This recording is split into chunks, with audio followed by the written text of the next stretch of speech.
अरे कुरान जलाने से क्या होता है, और मुसलमान भाइयों के दिल के अंदर कुरान लिखी हुई है, जलाने से आप क्या कर लेंगे? आपकी जो राजनीति है हिंदू और मुसलमान को लड़ाने की, ये कभी सफल नहीं हो पाएगी। और एक बात मैं आपको बता दूं कि मुसलमान पे अत्याचार भैया कोई आज नहीं हो रहा, इस्लाम पे अत्याचार 1400 बरस से होता हुआ आ रहा है और आज तक समाप्त नहीं कर पाए, तो आप जैसे नफरतखोर क्या समाप्त करेंगे?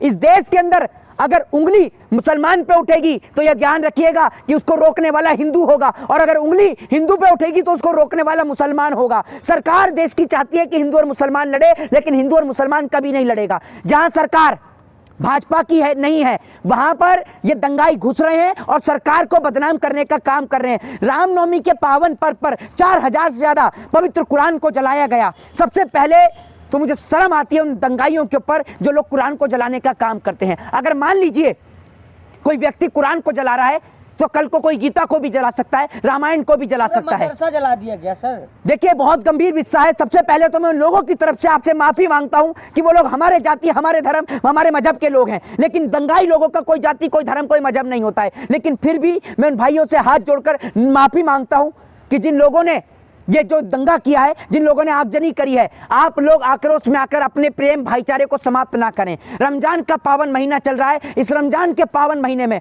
आप सोचिए नवरात्रि भी आई इस महीने के अंदर, अभी बाबा साहब भीमराव अंबेडकर की जयंती भी है, महावीर जयंती भी थी, हनुमान जयंती भी थी।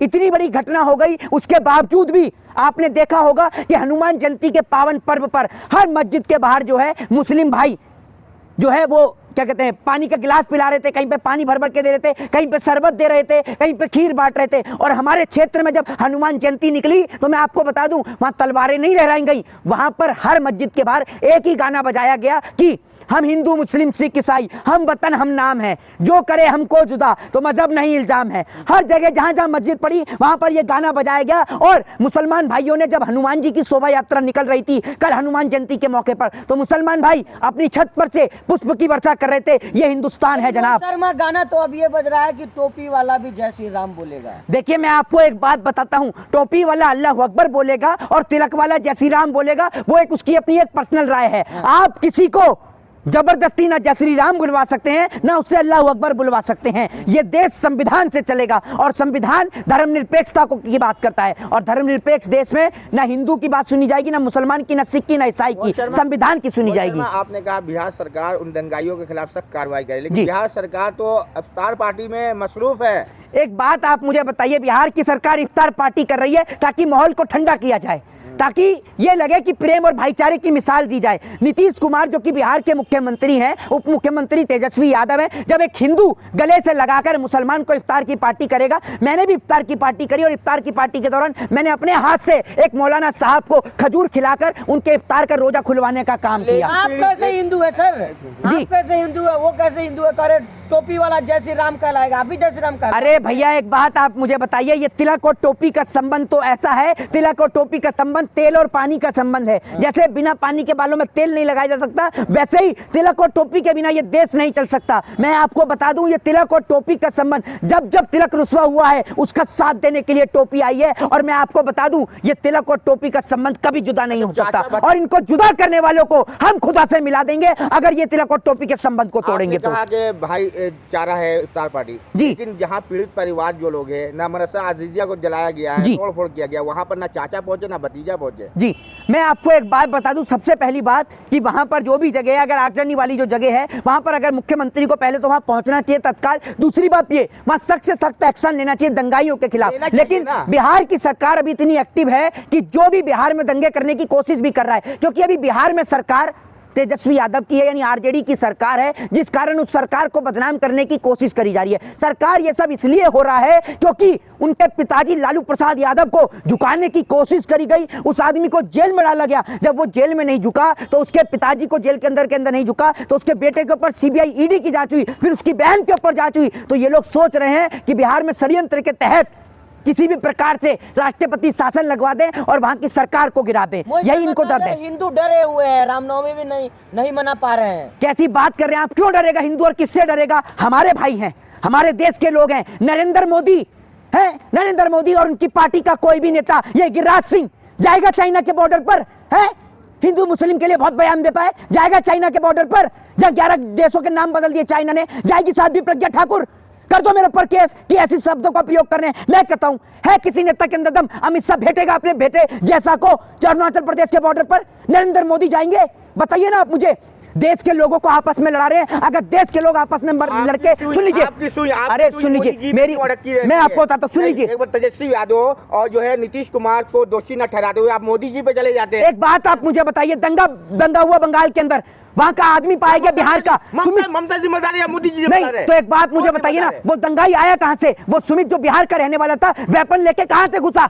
ये बताइए ना आप मुझे। सरकार की जिम्मेदारी होती है। सीएम चाहे तो 1 घंटे में दंगा को कंट्रोल कर सकता है, 1 घंटे में, लेकिन पूरा जलने दिया, पूरा बिहार जलने दिया। अच्छा, एक बात आप मुझे बताइए, जब मध्य प्रदेश रामनवमी के अवसर पर जल रहा था तब कहां थे? जब पत्रकारों को नंगा किया गया तब कहां थे? अपना जमीन बेच रहे थे। आप लोग तो वही लोग बैठे नहीं, आप ये बताइए ना। अरे ये तो मुझे ये बता दो, जब उत्तर प्रदेश में होता, जब मध्य प्रदेश में होता, तो क्या करते हो? देश में कहीं भी कुछ हो, मोदी जी जिम्मेदार क्यों नहीं है?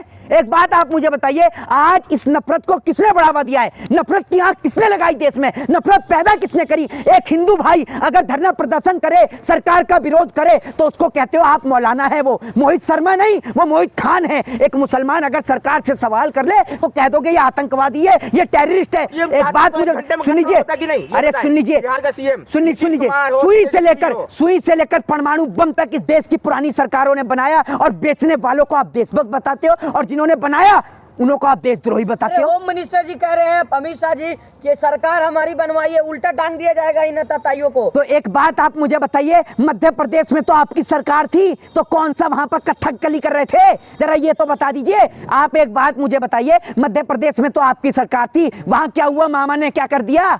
ये तो बता दीजिए आप मुझे। नुकसान हुए कम? अरे भैया, कम नुकसान हुआ? सुन लीजिए मेरी बात, टाइट कर दिया है। मेरी बात सुन लीजिए, मेरी बात सुन लीजिए। सिर्फ दंगों, एक बात आप मुझे बताइए, अरे मेरी बात सुन लीजिए, ये गुंडाई जब तक हो रही है, जब तक बीजेपी की सरकार जहां नहीं है, जहां सुन लीजिए, गुंडा मुक्त राज्य है, मिट्टी में मिला दिया। अरे सुनिए, सबको मिट्टी में मिला दिया है, मिट्टी में मिला दिया। सबसे ज्यादा नफरत अगर किसी ने पैदा करने का काम किया है तो गंजे नहीं किया, ये भी मैं आपको बता दूं। सम्मान दीजिए। किसको बोल रहा हूँ? किसको बोला है मैंने? किसको? उत्तर प्रदेश की बात है, गंजा किसको बोल रहे हैं? किसको बोल रहा हूँ मैं? गंजा बोले? किसको बोला आपको पता है? वही तो मैं पूछा, गंजा कौन है? गंजा वही तो आपने कहा। मैं बात कर रहा हूँ जिसने देश को गंजा किया, बेच के गंजा किया। सरकार से बात कर रहा हूँ मैं, जिसने देश को बेच के गंजा किया। आप बात को बदल रहे हैं। नहीं, मैं बात कर रहा हूँ, नफरत की आग लगाई गंजा कर देश को। प्रदेश गुंडा राज मुक्त कोई, अरे एक बात आप मुझे बताइए, बलात्कारी कुलदीप सिंह सेंगर किसकी पार्टी का?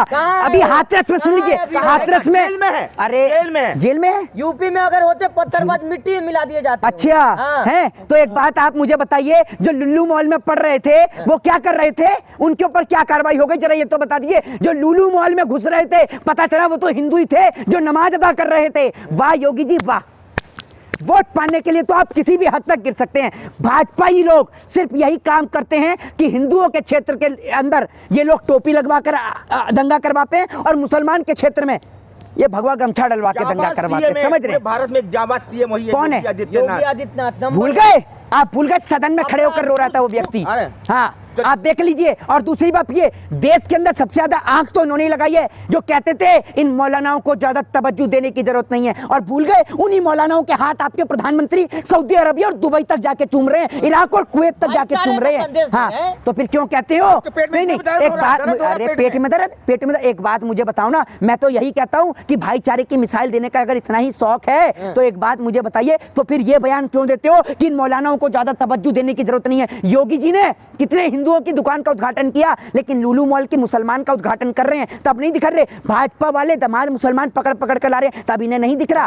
भाईचारा कोई भाईचारा नहीं है, कोई भाईचारा नहीं है। जनता का चारा बनाकर जनता का इस्तेमाल किया जा रहा है। गरीब जनता मर रही है दंगों के अंदर, गरीब का परिवार का घर चला जाता है, गरीब चला जाता है, किसी की माँ, किसी की बहन, किसी का भाई चला जाता है, और नेता लोग सिर्फ वोट बटोर के ले जाते हैं। समझे इस देश की जनता, अनुरोध कर रहा हूं आपसे कि आपसी प्रेम और भाईचारे को समाप्त ना करें, नहीं तो आज अरुणाचल प्रदेश के अंदर 11 जगहों का नाम बदला है। एक दिन विदेशी लोग पूरे देश का नाम बदल के चले जाएंगे, विदेशी लोग देश को लूट के चले जाएंगे, दोबारा गुलाम बनाकर। कौन विदेशी? वही विदेशी जो चाइना के अंदर नाम बदल के चले गए, जो चाइना के अंदर नाम बदल कर चले गए। आपसे सरकार में जो लोग बैठे विदेशी है क्या? अरे चाइना वालों का बात कर रहा हूँ। बड़ा ही पागल पत्रकार हो यार, बड़ा ही मूर्ख हो।